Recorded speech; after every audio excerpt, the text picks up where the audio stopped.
Para poder hablar de muestra hay que comprender primero lo que es una población. Una población. Bien. Y estadísticamente hablando, todas las poblaciones se representan con la letra N mayúscula. Eso es universal. En cualquier libro de estadística donde usted ve una N mayúscula, eso es un símbolo de una población. Entonces, una población, ya ustedes saben, es un conjunto. elemento, ¿para qué sí?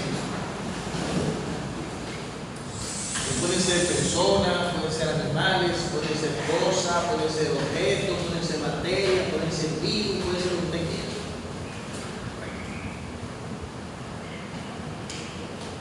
Entonces, las poblaciones se clasifican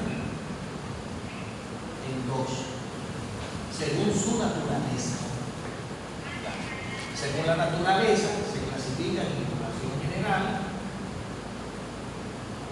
y se clasifican en población específica.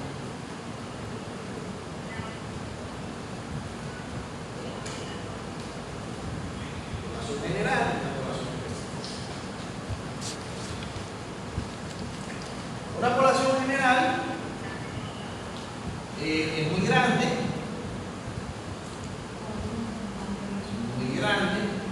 por lo regular es muy heterogénea, ¿verdad? Se parece al diagrama del árbol. Muy dispersa. Y además hay elementos que no poseen las características que todos buscamos. Por ejemplo, una población general sería todos los estudiantes de la UAS. Todos los estudiantes de la UAS. Eso sería una población general. Bien.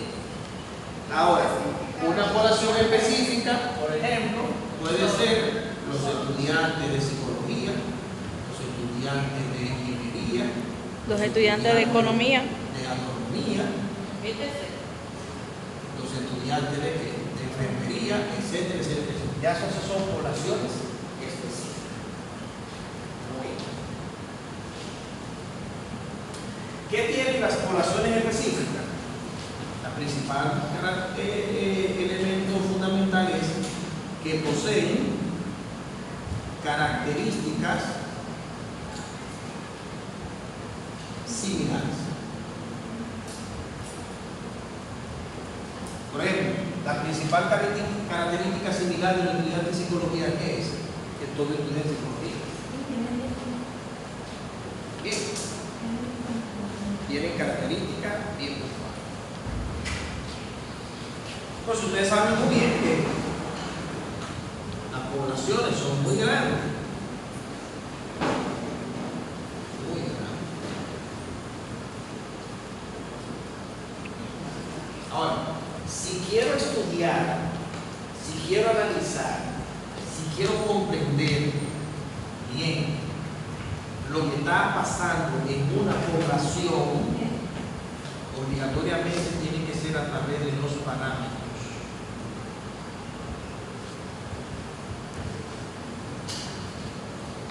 Obligatoriamente tiene que ser por los parámetros. Entonces, profesor, ¿qué son los parámetros? Son herramientas, ¿verdad? Herramientas que estudian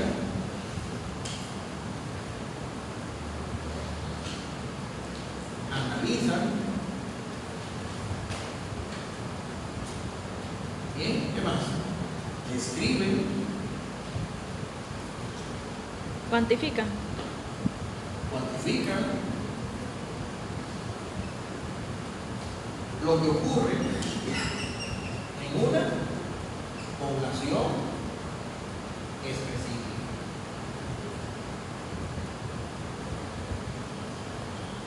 Eso se le llama parámetros.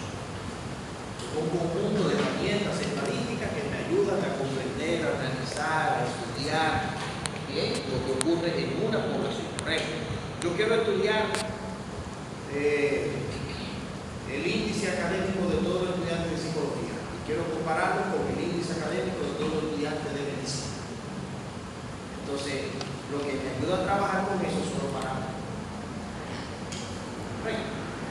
Entonces, ¿cuáles son esos parámetros más comunes? Parámetros más comunes. Mu. Ya ustedes vieron lo que era mu. Sí, ¿Qué mu? ¿Qué te representa mu? la media. La media. Claro, lo que se conoce como promedio. ¿Pero la media de qué? De la población.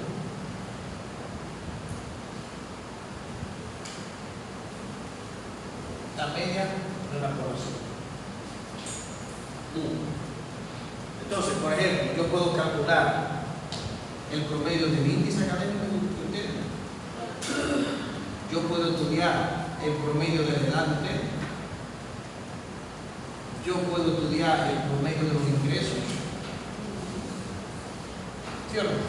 Sí. Yo puedo estudiar el promedio de las asignaturas que ustedes llevan. Claro, te lleva 3, te lleva 5, te lleva 8, te lleva 10. Yo puedo calcular el promedio de la asignatura que llevan y compararlo con el promedio de la asignatura de los estudiantes de arquitectura y compararlo con el índice de los estudiantes de medicina. Y puedo hacer esa comparación para ver qué grupo tiene más desarrollo en tal cosa.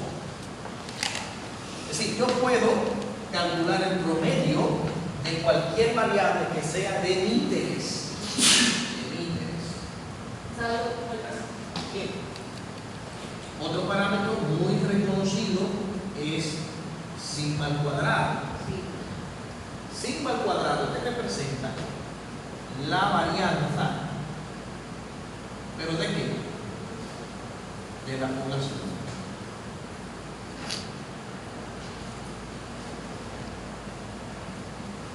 Si yo puedo calcular la varianza a la edad de ustedes, de los estudiantes de psicología, y comparar la varianza de la edad del índice de tal cosa con el estudiante de administración, con el estudiante de economía, con el estudiante de tal cosa.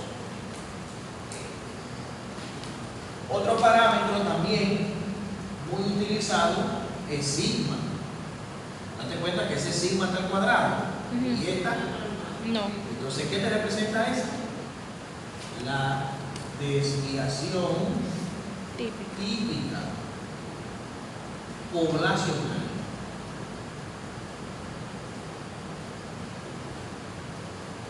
De igual manera, yo puedo calcular la desviación típica del índice de ustedes. Recuerden que la desviación típica es la diferencia que hay respecto del promedio. Bien, es el desvío. Es decir, estos son parámetros que son los parámetros más conocidos. Hay muchos más parámetros. Bien, y todos estos estudian lo que ocurre aquí dentro. Perfecto, si quiero estudiar, comprender, analizar, describir lo que ocurre ahí, tiene que ser a través de los Parámetros. Correcto.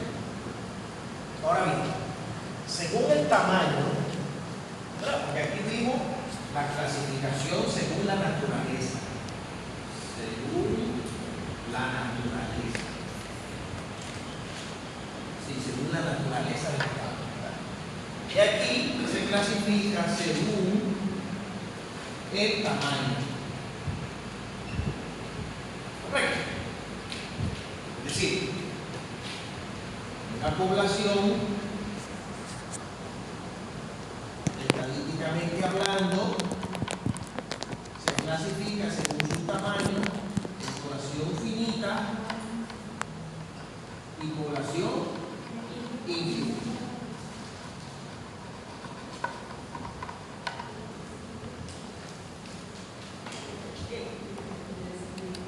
Todo esto forma parte del concepto de muestra. Si no hay forma de usted entender lo que es una muestra sin llegar aquí, no hay forma de usted calcular muestras sin saber esto.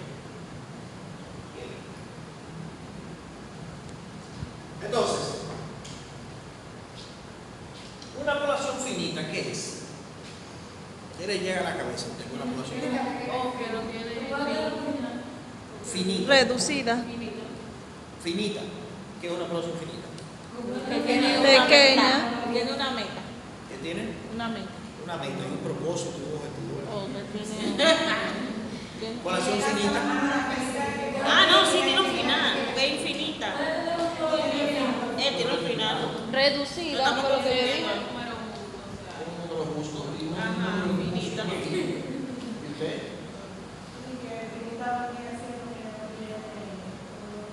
Que no tiene. Que tiene. Es finita, finita, no infinita. Finita. ¿Y usted es una persona de población finita? Que tiene un fin. Que tiene un fin, un propósito, ¿verdad? Y un lugar. Y un lugar. La población finita es aquella que es oportuna. Oh. Periodo. A lo fue que cuando se cayó. Es oportuno contabilizar. Tú ves. ¿Por qué oportuno? Bueno, porque Lo que yo tengo dije, el que tiene una suficiente meta. tiempo, Sí. tengo las suficientes herramientas, tengo los suficientes equipos, tengo la suficiente tecnología, tengo los suficientes medios para yo contabilizar eso. Claro, una meta, ve. Si tengo tiempo, tengo recursos, bien, recursos, tengo herramientas, tengo equipo, tengo tecnología, tengo medios. Es decir, por lo tanto, se me hace posible calcular. Y aquí es una palabra clave. Aquí es razonable, calcular. ¿De quién es su celular? Es razonable calcular. Me pinchaste la barrigota. Y esa palabra no está fortuita. Esto es razonable calcular. Bien. Entonces, en contraproducción, ¿qué sería una población infinita? Infinita. Que no se Que puede. no tiene fin. Eso como que yo no es digo. razonable No es calcular. razonable. No es que no tiene fin. Como los números que son infinitamente. Es que no es razonable contar. Entonces vamos a ponerlo aquí. No es oportuno Contabilizar. contabilizar. ¿Por qué es oportuno? Porque me toma mucho tiempo para contarla, tengo que invertir mucha Herramienta. herramienta, tengo que invertir mucho equipo, tengo que invertir Medios. mucha tecnología, tengo que invertir muchos recursos. Y cuando tienes que invertir todos esos medios, entonces no es razonable. No es posible. Lo Razonable. posible es una cosa, No es razonable. no Calcula. es razonable. Porque de ¿Por qué? hacerlo se puede hacer. Lo que pasa es que no conviene. No conviene hacerlo. Va a gastar todo el dinero, te va a gastar Ya tú no te haces el pajón. 20 años calculando Ya tú no te haces el una cosa, pajón te ya. puede durar 20 años haciendo Dame una los investigación. sombreros. Esa es la funda que me pongo en el cuerpo entero antes de ¿La pusiste ayer? ¿Eh? ¿La pusiste ayer? Entonces, No. estamos claros, una población Me dieron infinita bola. no es que no se puede ¿Hasta tu contar. casa? De ¿Hasta tu hecho, casa? no hay nada infinito. Lo que pasa es que algunas veces no tenemos la tecnología, los equipos para hacer eso finito. De hecho, en la antigüedad había muchas cosas que se consideraban infinitas que hoy no son infinitas. No son. infinitas. Pero hoy tenemos tecnología y tenemos muchos medios para, ¿verdad?, demostrar. Sí, en esencia, el infinito no es más que una imposibilidad momentánea de contar. Y eso yo lo recojo de un libro que tengo que publicar ya. Un libro que tengo que publicar, lo tengo listo hace mucho. Entonces yo recojo y abordo esa palabra. Si el infinito no es porque no tenemos la capacidad de hacerlo, sino que en el momento no poseemos los medios. Y esto es muy importante, ¿por qué? Porque las fórmulas que vamos a ver para calcular los tamaños de muestra van a depender si estoy trabajando con una población finita O infinita. o si estoy trabajando con una población infinita. Está muy bien. Eso es ciencia. En la práctica yo entendí el primer cuadro y en el examen no. Entonces, voy a borrar aquí. Sí. Voy a borrar aquí, ¿bien? Pero eso no pasa por pendejo, porque debemos dejar esa vaina. ¿Verdad? Debemos de Y hacer enfocando en nosotros, porque como eso no lo vamos a el cuadro iba de último. ese cuadro está Que considero que este está nulo. Bien. Yo no creo que en un examen lo ponga de que negativo. Entonces, ya sabemos que esto es una población. ¿Qué pasa? Que la mayoría de poblaciones son muy grandes, tienen muchos elementos, son gigantes. ¿Verdad? Y como ¿Cuánto tú tienes que es un estudiar? problema logístico, que hay que ¿Cuánto tú invertir tienes? mucho tiempo, mucho dinero, mucho equipo, mucha tecnología, Estoy escuchando. muchas herramientas, muchos recursos, muchos medios, mucha energía, mucho de todo. Entonces, la ciencia prevé que usted puede trabajar con Una muestra. muestras.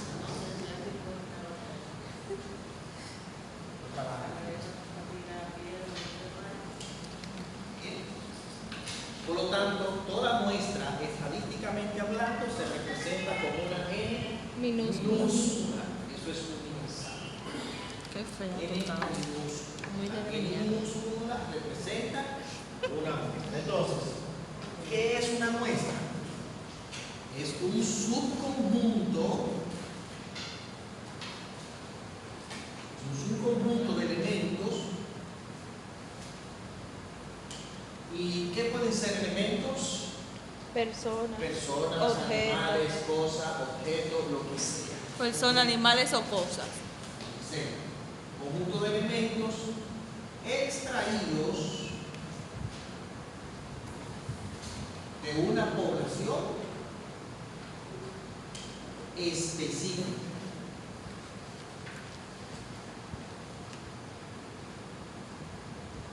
De una población específica. Eso es una muestra. Así se define una muestra, como un subconjunto.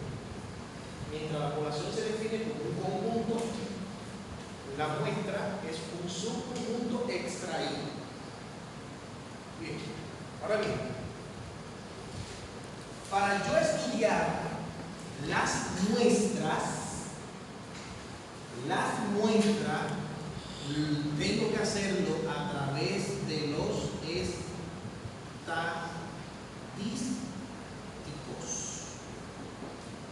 Date cuenta que aquí son parámetros.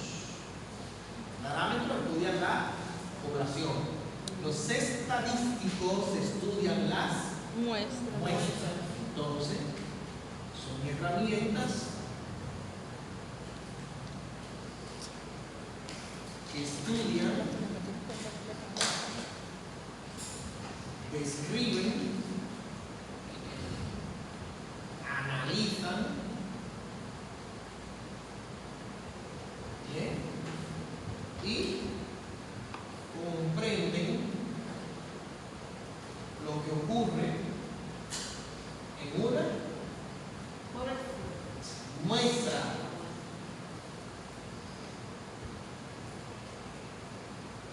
Los estadísticos que estudian las muestras.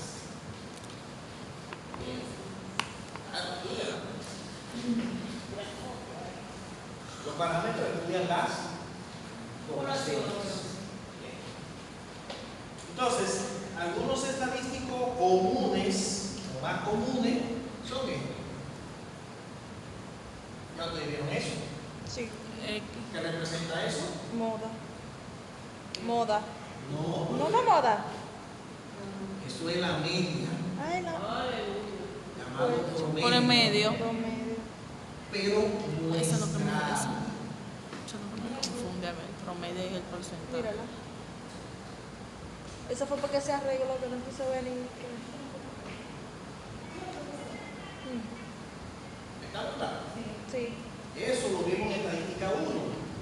La X barra representa la media Muestral. Yo puedo calcular que la media de su índice, puedo calcular la media de su edad, puedo calcular la media de sus ingresos, puedo calcular la media de su peso, puedo calcular la media de su estatura.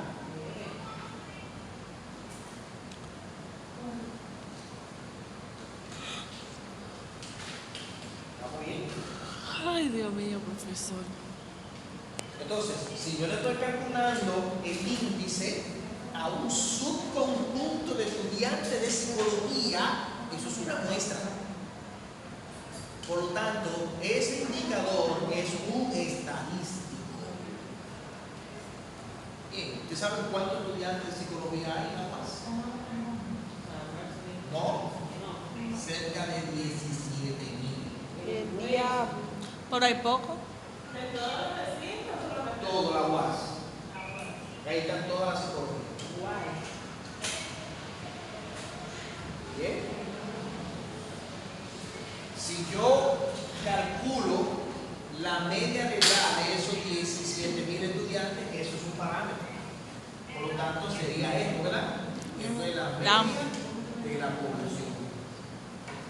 Ahora, si de esos 17,000 yo estudio 1,500 como muestra, entonces el promedio de edad de esos 1,500 es un estadístico y se representa por equidad.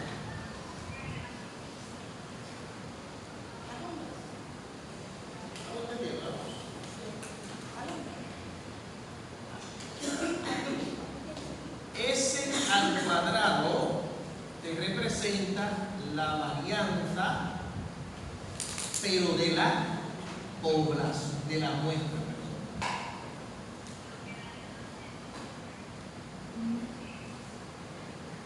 Mientras que sigma al cuadrado te representa la varianza poblacional. Bien, la desviación típica S sin el cuadrado te representa la desviación típica muestral, mientras que sigma te representa la desviación típica poblacional.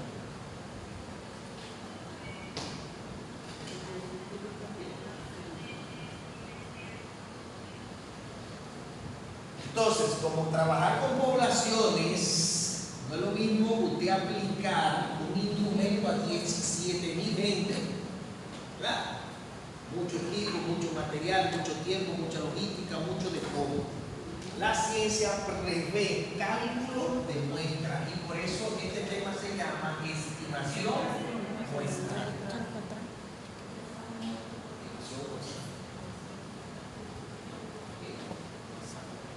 Ahora bien, al proceso de seleccionar una muestra a partir de una población, a ese proceso de seleccionar una muestra a partir de aquí, a eso se le llama muestreo.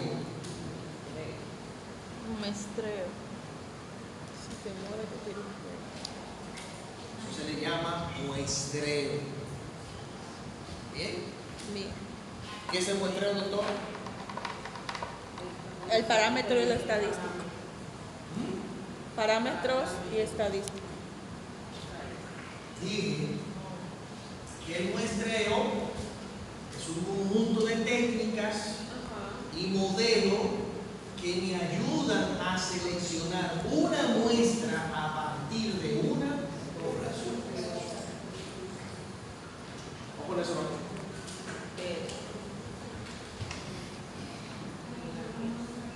Muestreo que está aquí, conjunto de técnicas y modelos estadísticos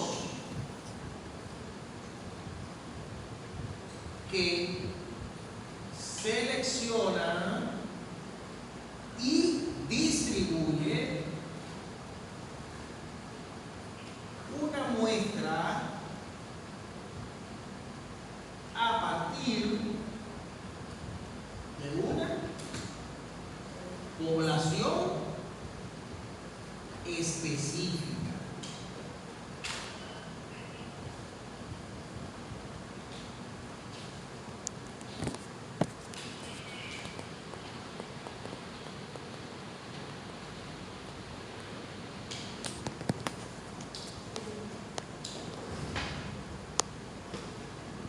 ¿Estamos de acuerdo? ¿Están comprendiendo, verdad?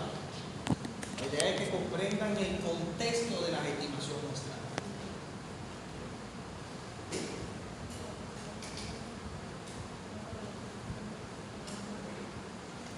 Simplemente se lo voy a mencionar porque lo que viene ahora, Beneficio fácil. no, lo que pasa es que no forma parte, el desarrollo no forma parte del contenido del programa. Es decir, existen dos tipos de muestreos. Dos tipos de muestreos. Existen muestreos aleatorios y existen muestreos no aleatorios. Son las dos grandes clasificaciones de los muestreos.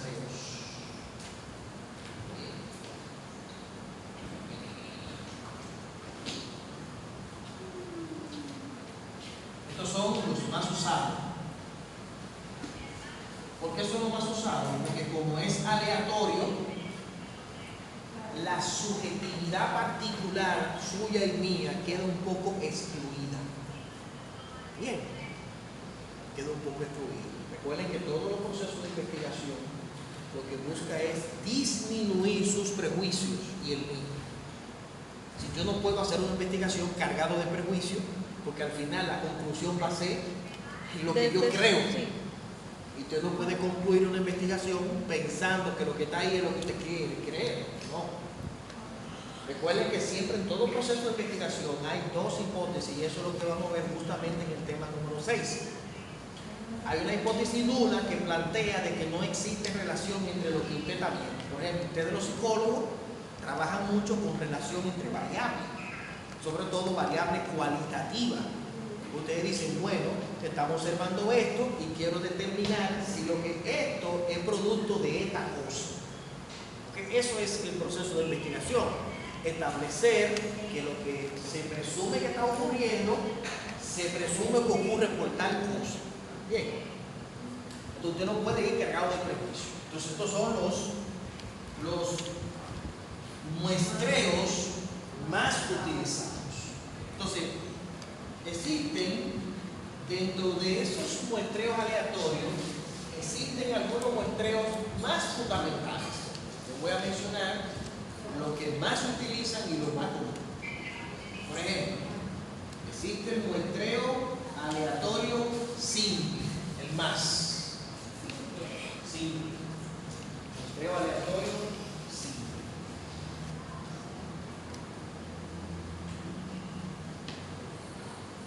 Y este es el muestreo que más se utiliza. Pero ¿qué pasa con ese muestreo? Para usted utilizar ese muestreo, dicen que las unidades de análisis todas deben tener la misma probabilidad de ser seleccionadas.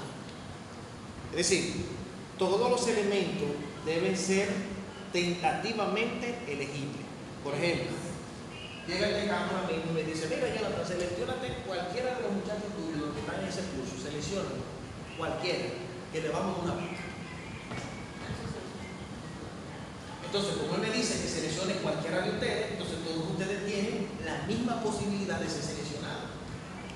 Como todos tienen la misma probabilidad de ser seleccionados y yo quiero dejar a un lado mi subjetividad, ¿verdad? Entonces, ¿qué hago yo? Le asigno un numerito a cada uno, lo meto en la tómbola y le doy vuelta. Ese principio de tómbola lo que te dice es que todos los elementos que están dentro de esa tómbola tienen la misma posibilidad de ser seleccionados. Eso se llama muestreo aleatorio simple, donde yo voy a seleccionar lo que está ahí. Con el bingo. Yo no soy jugar bingo. Que se entra toda la bolita a un sitio y Se saca el número y... que te salga bueno. Eso. Eso rico.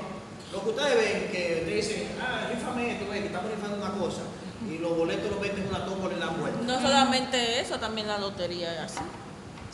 No, la lotería es más... Cualquier sistema aleatorio No se en el que los elementos que están ahí tienen la misma posibilidad de ser seleccionados, se utiliza el muestreo aleatorio sí.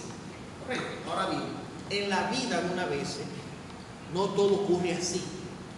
Hay segmentaciones, segregaciones, agrupaciones según características puntuales. Porque, por ejemplo, el decano puede entrar ahora mismo y decirme, Jonathan, selecciónate un estudiante que preferiblemente no llegue a 25 años de edad. Entonces ya hay una segregación. Entonces ahí ya no funciona eso. Porque hay gente que tiene más de 25. Entonces eso no funciona. Bueno, entonces cuando tú tienes particularidades así, entonces existen muestreos que son particularmente para los objetivos que tú andas persiguiendo. Por ejemplo, existe el muestreo por estratificado, muestreo estratificado, muestreo por estrato. ¿Qué es un estrato? Un estrato son grupos pequeños y esos grupos pequeños por lo regular son iguales. Esos grupos pequeños son homogéneos respecto a la variable que tú estás analizando. Por ejemplo, yo puedo decir, vamos a organizar a los estudiantes en grupos de 18 a 22 años.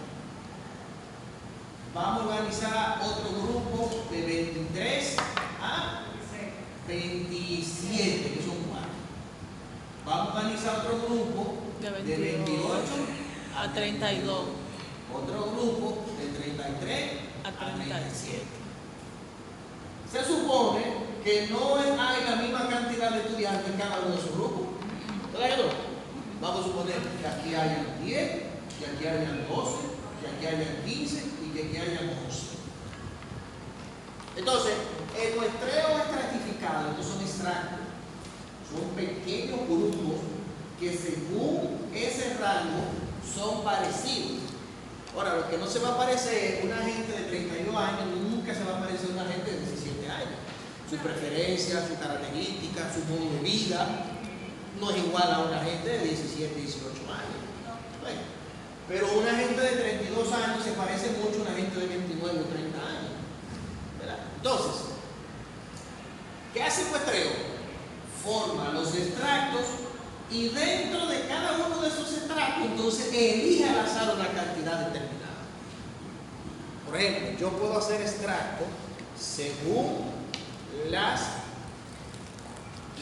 diferentes psicologías que ustedes estudian. Yo puedo decir, vamos a formar un extracto para los que estudian psicología escolar, otro grupo para los que estudian psicología organizacional, otro grupo para los que estudian psicología clínica. Entonces ya eso es un extracto. Y de ahí yo puedo seleccionar, ¿verdad?, estudiantes. Que venga ahora mismo el rector y me diga, mira, hay una plaza para 2 estudiantes de psicología clínica. Me quedé afuera. Entonces, ¿qué hago yo? Hago una segregación y busco todo lo que son de psicología clínica y ahí entonces selecciono las.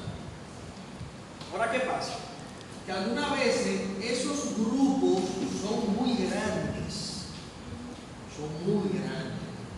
Y cuando los grupos son muy grandes, entonces son más heterogéneos que los grupos pequeños, que son más homogéneos. Entonces, cuando esos grupos son muy grandes, son muy heterogéneos, entonces ya no se les puede considerar como extractos, sino como conglomerados. Entonces, por eso existe otro muestreo que se llama muestreo por conglomerado, que son grupos grandes. Por ejemplo, las encuestas, las encuestadoras políticas, consideran a cada provincia como un conglomerado, porque cada provincia tiene mucha gente y sobre todo mucha gente de todo tipo. Entonces yo creo los conglomerados y después busco la forma de seleccionar según las características que yo estoy estudiando los grupos dentro de esos números de datos.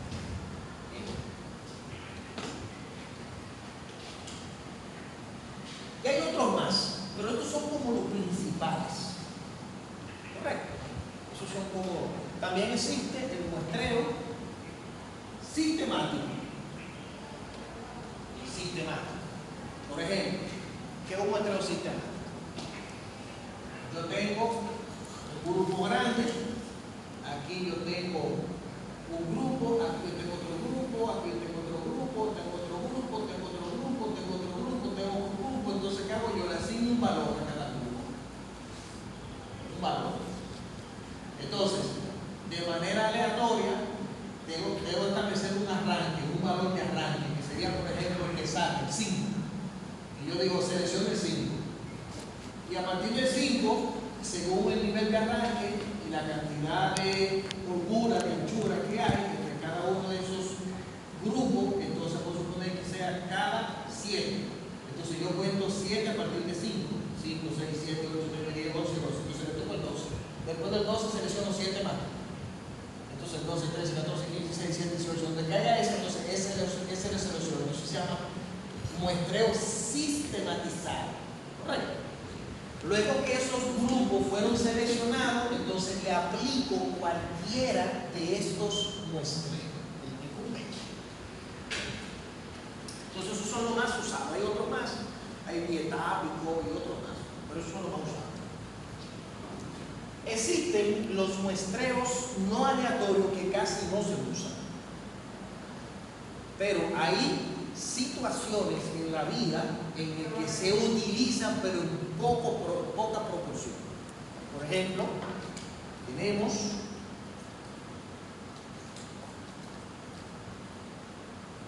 el muestreo de bola de nieve.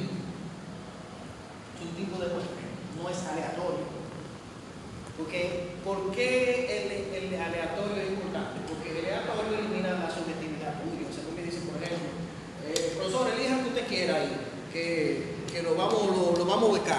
Yo voy a elegir el que más me caga bien, ¿verdad? Porque no es aleatorio. Pero ahí está entrando mi prejuicio. Quizás la seleccione usted, o quizás no la seleccione usted porque un día usted me habló mal, o un día yo le hice una cosa y usted me respondió mal. Entonces, ahí está entrando mi prejuicio. Y la ciencia prevé, dentro de su proceso de investigación, que hay que eliminar el prejuicio del investigador. Hay que disminuirlo. Bien. A la mínima expresión. Entonces, el de bola de nieve es que se identifica un elemento y ese elemento tiene relación con otro elemento que tiene su misma característica. Y ese elemento, que es igual a ese elemento, conoce otro elemento. Y eso se va convirtiendo desde uno que tú identificaste, va creciendo, va creciendo, va creciendo, va creciendo, va creciendo y va creciendo. Por ejemplo, veamos personas. Hay personas que tienen comportamientos y traumas raros y enfermedades raras. Esas enfermedades raras, esos traumas raros, siempre no es lo común, son raros, son extraños. Y hay pocas personas que lo tienen. Pero resulta que la persona con esos traumas raros se atienden específicamente con una persona, con un profesional, ¿no? Con un profesional que sabe tratar eso. Entonces, cuando tú vas a ese lugar a tratar ese trauma, te encuentran con los otros que tienen también el mismo trauma. Entonces, un elemento te lleva a identificar el otro elemento. Y el otro dice, no, pero yo conozco a otra persona y te lleva al otro. Y eso es lo que se considera bola de nieve. Que inicia chiquita y se va poniendo y va evolucionando. grande. De repente yo identifiqué a ti, tú me identificaste a ella me identificó allá. Entonces ya yo tengo un grupo de gente que no fueron seleccionadas al azar, sino que fue por interacción de cada uno de ustedes.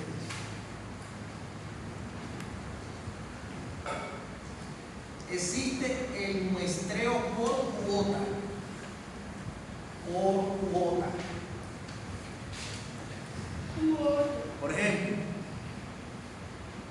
viene la directora de psicología y dice: yo voy a seleccionar 5 estudiantes de psicología clínica, 3 estudiantes de psicología escolar, 4 estudiantes de psicología organizacional.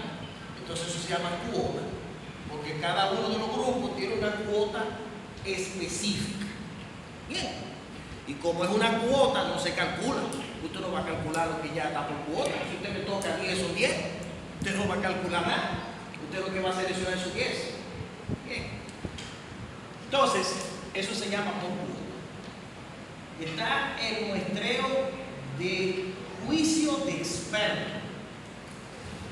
Bien, el muestreo de juicio de experto. Como tú eres experto en el área y conoces bien el tema, conoces bien el estudio, tú dices: no, a los psicólogos le vamos a asignar, por ejemplo, 1% de tanto. Por ejemplo, vamos a asignar a 100 estudiantes. A los de medicina le vamos a asignar 200. A los de ingeniería le vamos a asignar 150. Eso se llama juicio de experto. ¿Por qué? Porque esa persona ha trabajado tanto esos temas, ha calculado tanto esos grupos, ha visto tanto esos estudios, que ya él, de manera subjetiva, él le asigna esos tamaños muestrales. Pero ojo, esos muestreos son muy erráticos. Bien, sí, como no se prevé a través de los mecanismos aleatorios, estos arrastran muchos errores y por eso no se usan. Se usan en condiciones puntuales, como por ejemplo el muestreo por conveniencia. ¿Qué es el muestreo por conveniencia? Se lo voy a explicar con un ejemplo claro. Vamos a suponer que se está midiendo el impacto económico que generan las agroindustrias en la República Dominicana. Las agroindustrias. Vamos a suponer que de las 200 empresas de agroindustria que existen en la República Dominicana, te generan un impacto específico de un 5% en el PIB. Sí, esas 200. Pero resulta que de esas 200 hay 3 que te generan el 4%. Por ejemplo, la cervecería dominicana. Si tú estás midiendo el impacto, ¿verdad? Tú tienes que meter a la cervecería dominicana. Porque la cervecería dominicana, de ese 4% te aporta un 1%. Y si tú seleccionas al azar 5, 6, 7, 8 de manera aleatoria de esas 200 y no te sale la cervecería dominicana, entonces es una locura.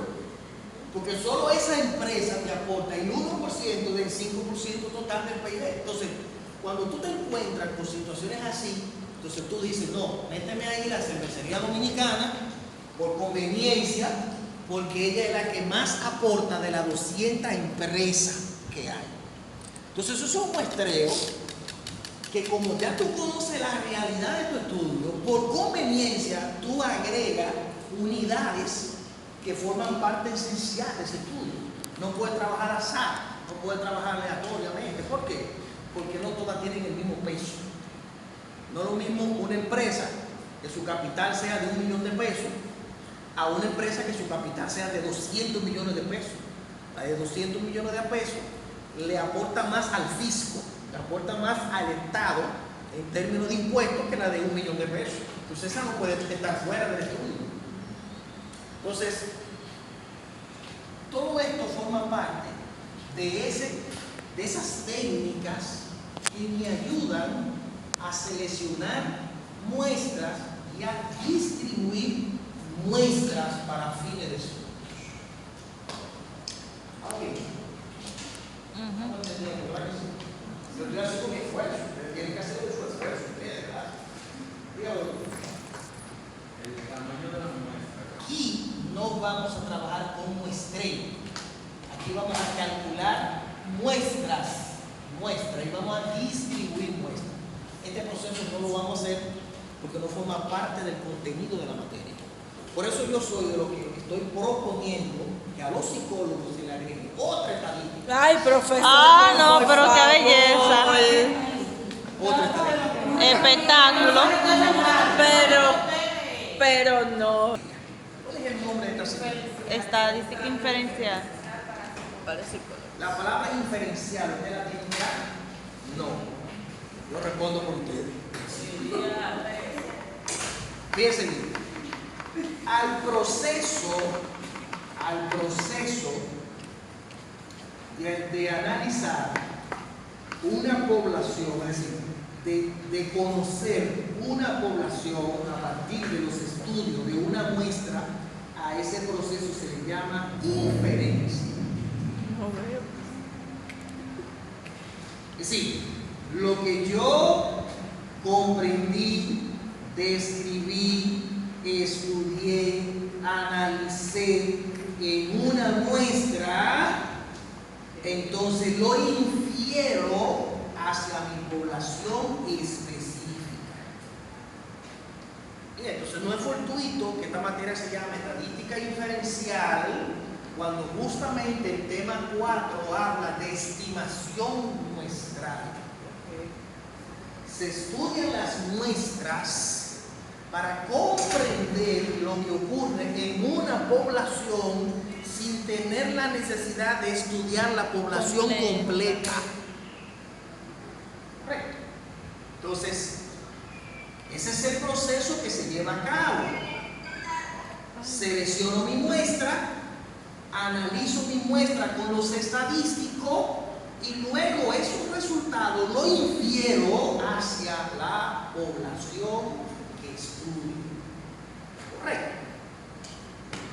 Pero ¿qué pasa? Que cuando trabajo con muestra siempre existe la posibilidad de cometer errores. ¿Bien? Por lo tanto, hay dos tipos de errores en el proceso de cálculo de muestra. Hay error muestral y error ajeno a la muestra.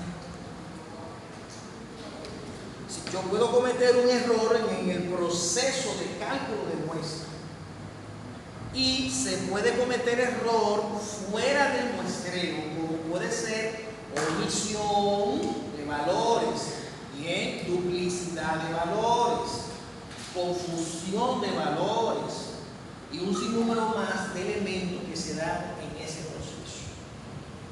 Por lo tanto, en la próxima clase ustedes verán que aquí se debe cuantificar lo que se llama el error de estimación.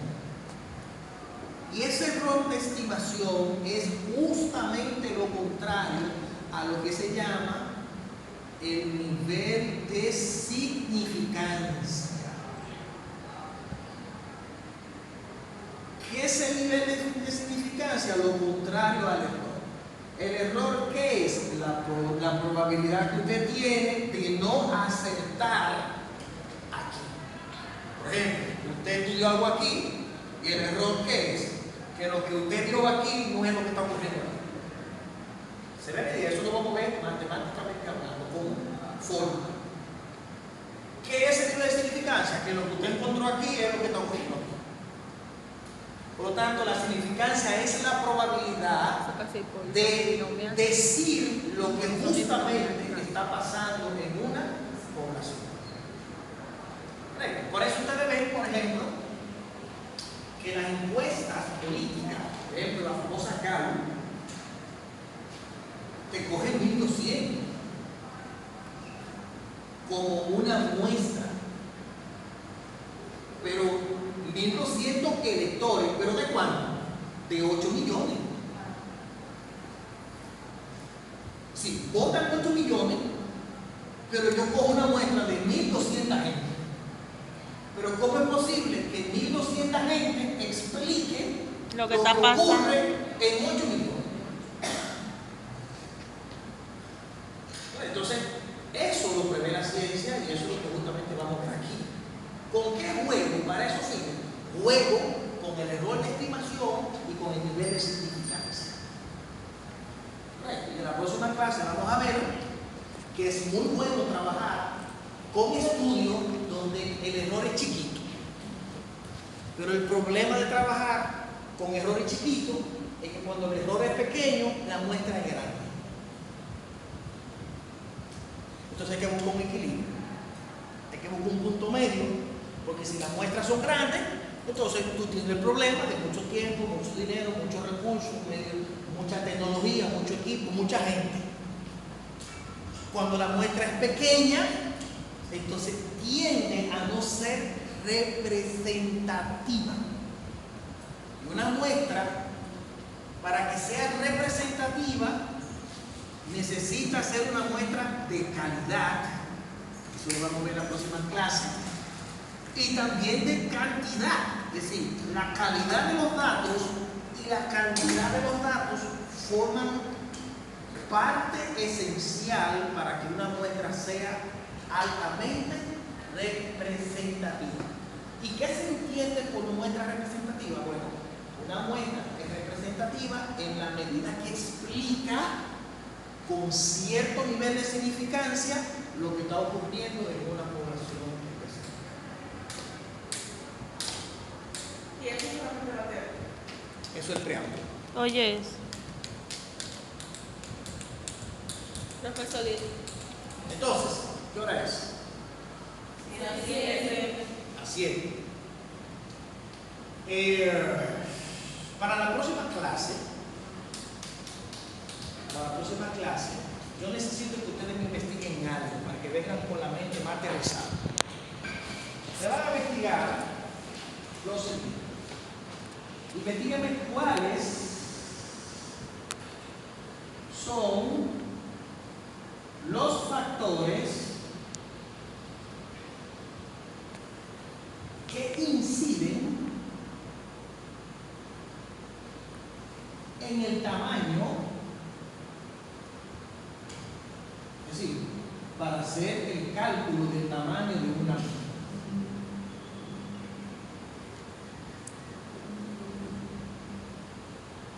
Y esto yo se lo voy a mandar a investigar porque hay gente que piensa que el tamaño de la muestra depende del tamaño de la población. Si la población es grande, la muestra tiene que ser grande. Y eso no tiene que ver nada. El tamaño de la población no tiene que ver nada con el tamaño de la muestra. De hecho, hay unos libros por ahí que deberían quemarlo con una tabla. Y te dicen, si n es de este tamaño, entonces n, que es chiquita, la muestra tiene que ser de tal tamaño. Y te dicen, si tú tienes una población de 100.000, entonces la muestra tiene que ser de tanto. Eso es falso. Porque ahí lo que el libro te está diciendo es que según el tamaño de la población, tú vas a tener un tamaño de muestra. Y eso no depende de eso. Por lo tanto, yo necesito que ustedes, un control de lectura para ustedes, para que la próxima clase entremos más edificados, es que me investiguen cuáles son los elementos, los factores que inciden para establecer un tamaño de una muestra. Porque una cosa es el tamaño de n y otra cosa es distribuir ese tamaño de n. Son dos cosas diferentes. Una cosa es yo decir, bueno, déjame calcular una muestra para ver de qué tamaño es. Y luego que tengo esa muestra, pues entonces déjame ver cómo distribuyo esa muestra según los grupos. Entonces son dos cosas diferentes. Lo que lo estoy mandando a investigar es que me digan cuáles son los elementos que entran en consideración para elegir un tamaño de muestra.